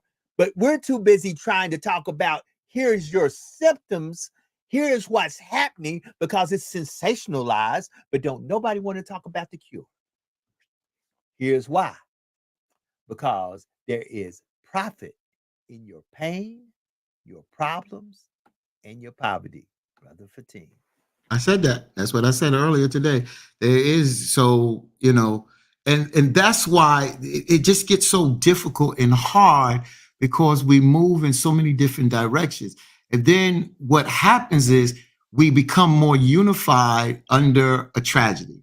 We become more unified when something happens like that. And not that we shouldn't, but it starts to show the power of the people. When Illinois Senator Barack Obama ran for president, and you experience that whole campaign and what was happening in this country, it was one of the greatest feelings out there. Unfortunately, when 9/11 happened, and see, Obama wasn't a tragedy, but it was coming out of a tragic situation where he would, son George Bush W. almost under his administration, almost bankrupt and almost sent us into not a recession, but a depression. So we saw what Obama was saying, Senator Obama was saying, to bring and unify, and he had to do a lot to unify our people. I was talking about 9/11. What 9/11 did, unfortunately, people died. But what happened is it brought us together, barring our race, our color. It brought us together in our ideologies and philosophies. It brought us together. It was times when people were going down 95 and they got caught speeding by troopers. Not everybody, so don't but a lot of people were stopped that were speeding, and you pulled out a New York license, or they saw your New York license tag, they cut you a break because they felt a common bond with you. Law enforcement officers, firefighters stopped on 95, patriotism came in. So why does it have to take a tragedy for us to come together and work as a unit the way we supposed to do? Because we allow other daily distractions get in our way to working together for the better cause of us as a people. Yeah, for the greater good. So it's just like I see a conversation going on in the chat, and Brother Barnett brought up about music, rap music specifically. Well, there's other music out there that doesn't give a good connotation either. If you listen to some of this electric music or some of this, I don't know what it's called, rage, grunge music that a lot of the white nationalists listen to. There is a lot of music out there that's not good music. And it's not necessary. And all music that's out there that's not good music is not necessarily rap music and black music. Period. So we've got to start looking at things holistically. And then we got to start understanding the following. At your core, you're a human being that happens to be black, that happens to be white. You're a human being that was born a male that happens to be black. Or you're a human being that is white that was born a female that happens to be white. See, our problem is we don't use the same base. And because there are some of you out there that believe because you're white, you're better. Because black folks believe that. There's some black folks that believe like if a white neighborhood goes up, that white neighborhood is better. It's better maybe because of the mindset, because it can't be because of the color of the skin. And sometimes we got to address the behavior. But we try to mask the behavior behind the melanin. No, address the behavior, because there's bad people that are white folks. To be exact, the most violent state in the United States of America is Alaska. Now, somebody pull up what the population of black and brown folks are in Alaska for me, please.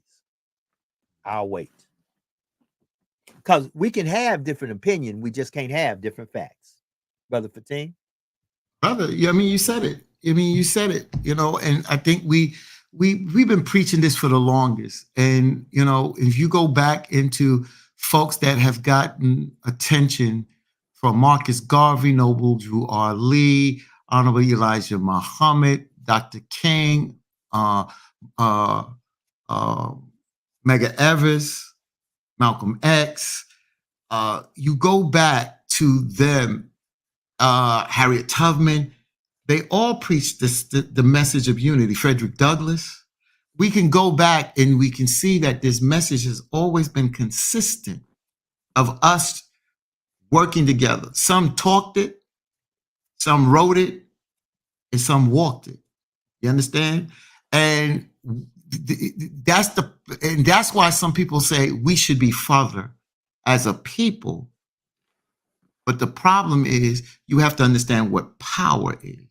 You have to understand what power is and what power is. And we are a powerless. We, W-E, capital W, capital E. We means a collective. We are a powerless people that have enormous power. Woo! Ho, stop. I'm going to repeat that. We, capital W-E, you and I, people of color, black folk, we are a powerless people that have an enormous amount of power. And I've never heard that before. I've never heard that before. I just made that up. I don't know where these Jews come from, but I just said that, you know, and not to get caught up on that. And thank you, Joe. But that's because I could hear Eddie or Douglas or other people saying, but no, what about Oprah? What about this? Yes, because we have enormous power, but we don't operate like that. We operate as a collective powerless. And when we start, that's why we continue to repeat the same vicious cycle. And those that have power, they pass that power on to their children, their grandchildren, their great-grandchildren, and they have a philosophy that a blueprint that stays in play, that keeps our asses in check and keeps them in power. So when do we act on it? We act on it in silos. But if we move, like I said, if we create a movement, not motion, y'all. Motion is when we do things in silos. But when we create a movement of this, they can't kill the head because there's not just one head. You understand what I'm saying? The HNIC syndrome has literally killed us. The HNIC, the I am the leader, you are the followers, has literally killed us. That's why we have young individuals who need to have been groomed, positioned, and put in a place to right now be serving our communities. They can't, because some of you old heads are so stuck in being where you at, you won't let nobody else in. And guess what? Because we haven't groomed a person properly, or because they wasn't our favorite relative, our favorite friend, or we knew them from school, we wind up suffering. Our problem is that too many times we roll on the kinfolk, did we go to school together, and who your people are philosophy, instead of going on the philosophy of, is this person qualified to do the job that we're asking them to do? And you ask yourself why time and time again, when we try to accomplish something, it doesn't get accomplished, because you didn't put the right person in place to get the job done. And I said it because the people we put in place sometimes that look like you and I are not qualified to get the job done. They're there because they're a good friend of, they're kinfolks of, we went to school together, we're buddies together, but there's no way that they're qualified to get the job done. And we got to stop that as a people. We got to stop that. We got to start saying, even amongst ourselves, if you don't have the skill set to get this done, we can't put you there right now. Go get the skill set. Now we're going to put you there. Yep.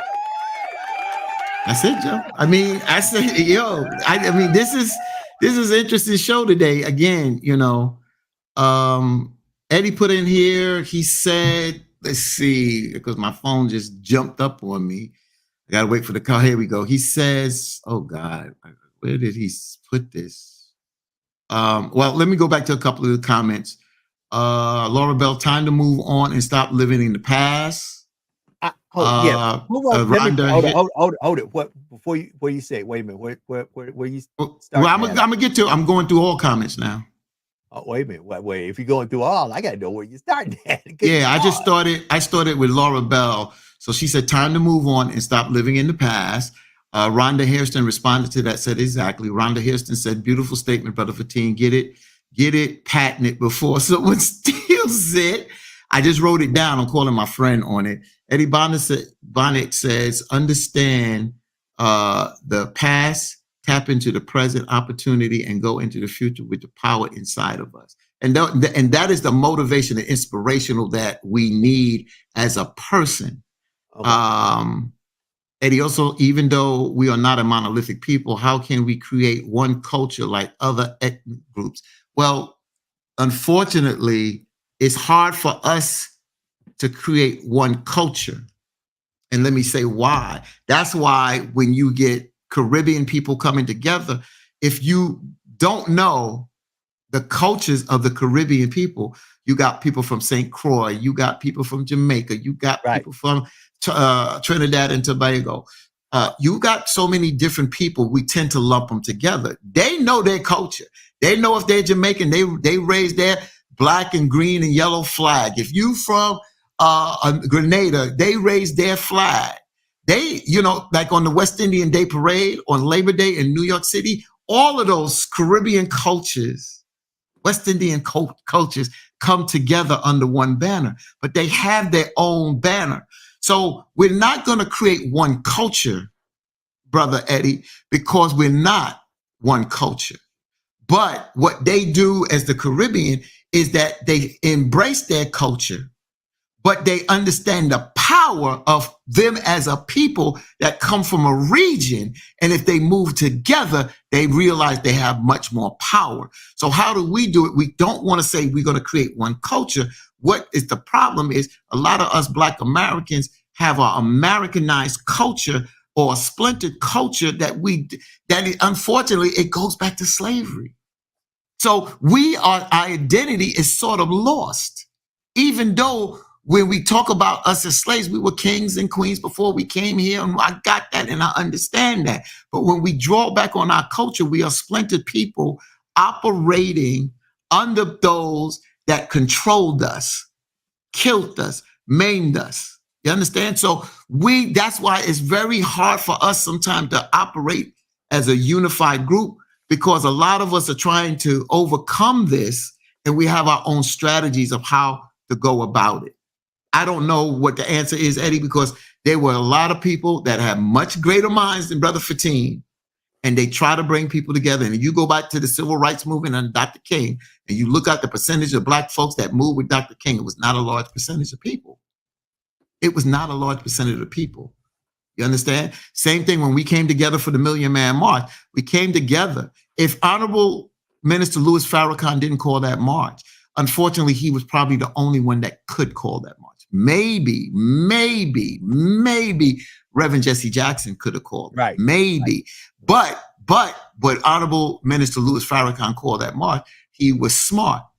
He pulled in other leaderships from all over to say that we have to do this for the not only the embetterment and the empowerment for us as a people, but to save us as a people at that particular time. Hold it. And I want to say this right quick, Brother Fatin. 13 minutes at the top of the hour, and we're almost bringing the show to a close. Please understand the opposition that the Honorable Minister Louis Farrakhan received from many evangelical African-American preachers about doing this Million Man March. I know because I had folks reaching out to me talking about, man, don't go to that, man. That's them. They don't even believe in Jesus. I was like, what? I mean, you got to understand how fragmented we are. Many a times, And I say this again, that's why right now you got to pay attention. Not to what they say, but actually watch what they do. Because there's a lot of good conversation out here right now. But if you actually look beyond the conversation, you peel the onion back, there's nothing there. There was conversation about conservatives talking about they're getting ready to bring back manufacturing in certain states, and they had certain folks. They had former President Trump when he was president. Oh, we're going to build this big factory. And if you go to that place right now, and President Trump hasn't been president for a minute, this so-called groundbreaking hadn't even broke ground. People can promise a lot. It's a difference between a promise given and a promise delivered. You really got to start looking at these politicians and say, I hear what you're saying, but how many promises have you delivered? Because it's easy for me to promise you a thing, show you the funding, how the thing can be funded. But when it comes time to fund the thing, not fund it one penny.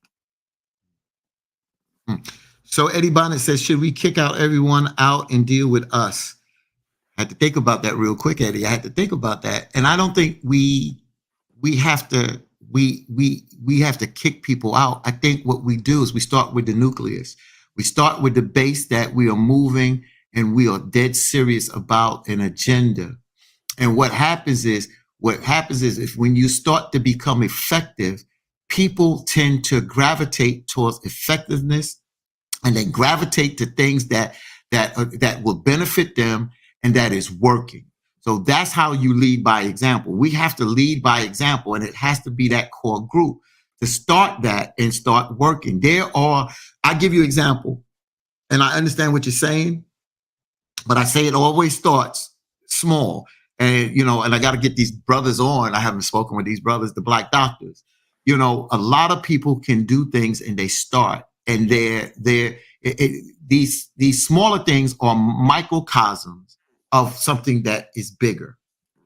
So when you start with these processes, these ideas that becomes a thought, because the idea thought / into now putting it down on paper and then making it become or to manifest, because you're putting that plan into action, you're doing the work. And that's the best that you can do, is lead by example. And the more that you do that, because there are people that are engineers. And when I'm talking about engineers, I'm not just talking about somebody engineer that's working on a mic, electronics. I'm talking about engineers in life, that everything they touch, podcasts, they shine. They're from podcasts to going to work on a project, to a speaking engagement, to tutoring children in math and tutoring children in science, to becoming a Masonic brother or a Eastern Star sister or other fraternities, and then going in the community and taking those children to a ball game. You understand? And doing those things, those are starting to do the work of what needs to be done. And people that move like that, I'm telling you, there's a sister I've been around. Her name is, her Muslim name at the time was Alima, Tanya Hughes. And her mindset, it was spinning like this. It was spinning like this. And this is the same sister who told me, Fatine, you procrastinate. Why didn't you create this? I brought her in one time for Open Line. This is when I was producing. She said, why don't you have a call log? Why didn't you create a call log? Why are you writing this out every week on a paper? Why didn't you create a call log? Why didn't you create it in a computer? System. That you see what? So when she said that, she was right. And nothing's wrong with hard work. The problem with hard work is, whose empire are you building? Are you building somebody else's empire? Or are you also at the same time helping someone else to build an empire? That is a road, like in the book and the movie, The Spook That Sat Behind the Door, that you have your own agenda for you and your people. That's what it's about. Look, I normally don't do this. And I do want to say this. It is, 7 minutes. Wow. 7 minutes to the top of the hour. Brother Fatim has told you he went to see Bad Boys, the new Bad Boys, and I'm going to try to go see. I'm going to go see it this weekend. But a movie I think all of you need to go see, if you haven't seen it, because you can see the whole movie now. is when you look at the dynamics of how systems operate. Because not too very long ago, I told y'all, stop being mad because the system will do exactly what it was designed to do. You need to watch Dune, part 1 and part 2, the new Dune. And you will realize how jealousy, envy, power, and plans upon plans that were designed long before you even knew what a plan was will begin to formulate certain idealisms and begin to set in motion certain things that you have to understand how to roll with the tide and not sometimes buck against it. Because understand, the only way you're going to make a system work differently is you got to change the system. Because the system going to do exactly what it was designed to do. And that's interesting you say that, Joe. And Dr. King talked about that you have to have a revolutionary, radical. Eddie, Dr. King used the word radical revolution change of values, meaning that you got to be radical about it. You got to have a revolution. Whatever a revolution means, destroy, turn it upside down, and then build something new. Dr. King said that. Dr. King, I never forget when Reverend Sharpton said one time, and I understood what he was saying. He was saying that I'm not trying to reinvent the wheel. I'm trying to make sure that this wheel continues to roll and it starts to roll in more of our favor. Because a lot of times we can't, and I'm saying what we can't do, but I'll be honest with you. This United States is an arrogant system. And for that to happen, this is going to have to burn down. It's going to have to burn down. And unfortunately, that's the bottom line. Joe is not going to change. Because when you talked about Doom, and I never saw Doom, that's interesting. I'm pretty much on things. But when you talked about Doom, I just said, well, go read the Bible. You got the same thing just about.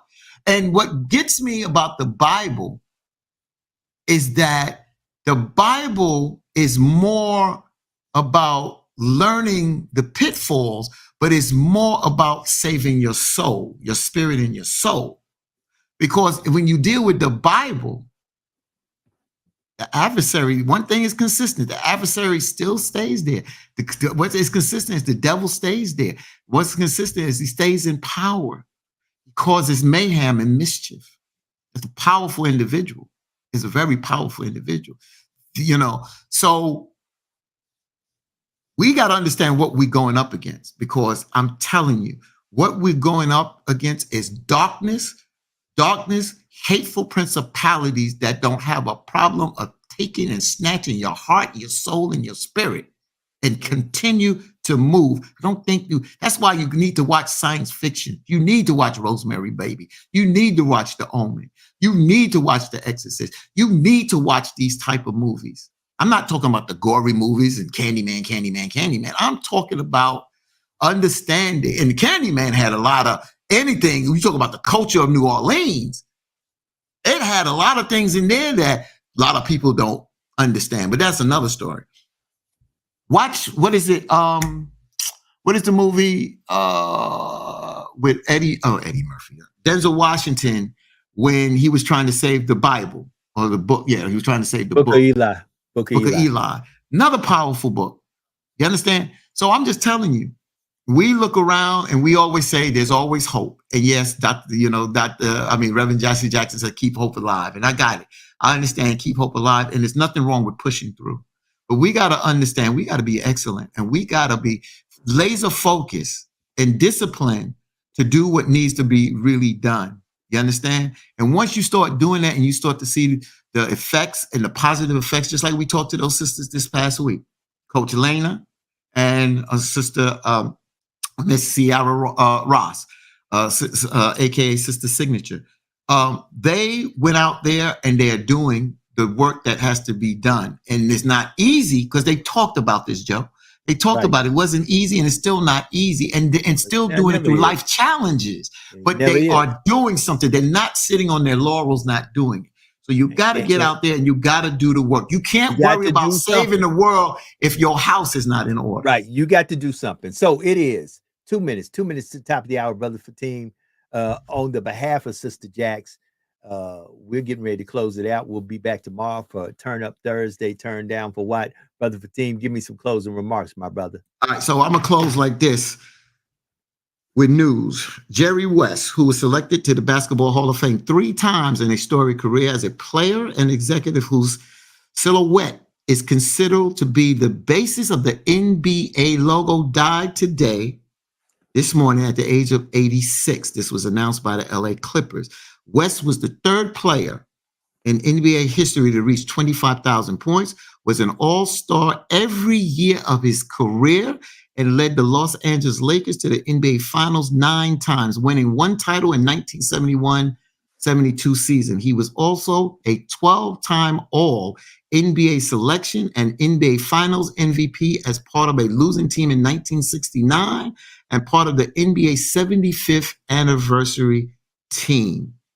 Adam Silver, NBA commissioner, said Jerry West was a basketball genius and a defining figure in our league for more than 60 years.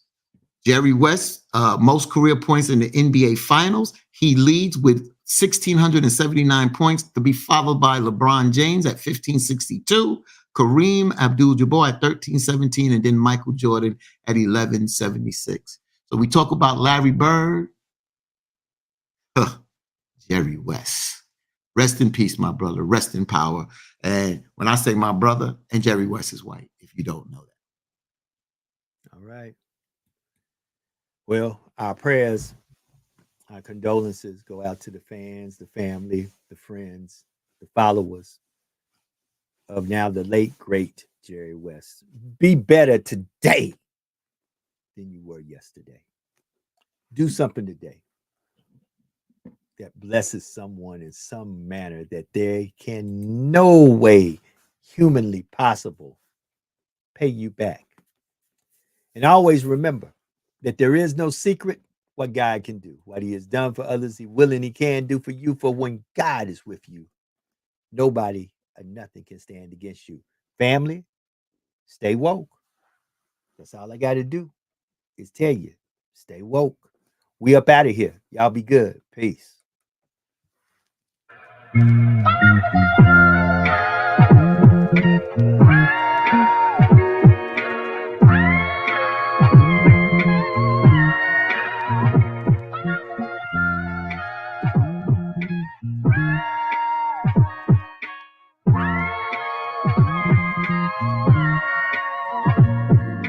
Hold up, wait a minute, something ain't right. The corruption has moved in view of my eyesight. Hold up, wait a minute, something ain't right. The corruption has moved in view of my eyesight. Look, and as I lay me, that me down to rest. I lay my sword, my lady lays upon my chest. It's been a crazy war. The devil's banging on my door, my dear. I hear the shots ring, lay on the floor. I don't fear anyone but the maker, cause we could never murder hate, but can murder a hater. What's some more American way than trying to give them a taste of their own medicine? Prevalent ethnic rebels, the revolution of melanin. Bust a move to the ghetto, we must improve the development. Brought some food for the fellowship, got the news on my brethren. Call lagoons and the government, come correct the corruption, break the racial construction, building up in the spirit of liberation. Give me life or I'ma take it, that's my human right. Universally, you and I, we could be unified, but when you speaking truth beyond your youth, they want you euthanized. Creeping through the night, is something moving right? Hold up, And shoulders, wait a minute, and shoulders. something ain't right. The corruption has moved in view of my eyesight. Hold up, wait a minute, something ain't right. The corruption has moved in view of my eyesight. Hold up, watch over me and my body, man. Trouble all around, can't trust nobody, man. Devil on my heels and they all wanna cross me. Loyalty to God and my loyalty to Bobby. I'm the Panther man, always lying on us to the cameraman. Death all around, pray we never light a candle. Knowing somebody gotta die for our freedom. Know they plotting on me, echo sounds at the battle ram. Ain't nobody I fear, I'm ready. Watch my back while I press on steady. Load my gun, full clip, no hesi. The government, the pigs, the deceit like a levy. They flood thy hood with the blood of the soldier. Poor black men look over thy shoulder. Talk, COINTELPRO got the target on me. But we don't stand down to the people all free. Screaming. Hold up, wait a minute, tell me right. The corruption has moved in view of my eyesight. Hold up, wait a minute, now I wanna fight. The corruption has moved in view, and I can't let you get away.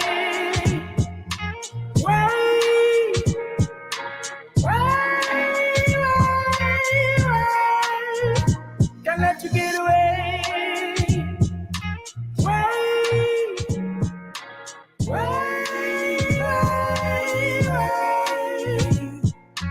Hold up, wait a minute, tell me right. The corruption has moved in view of my eyesight.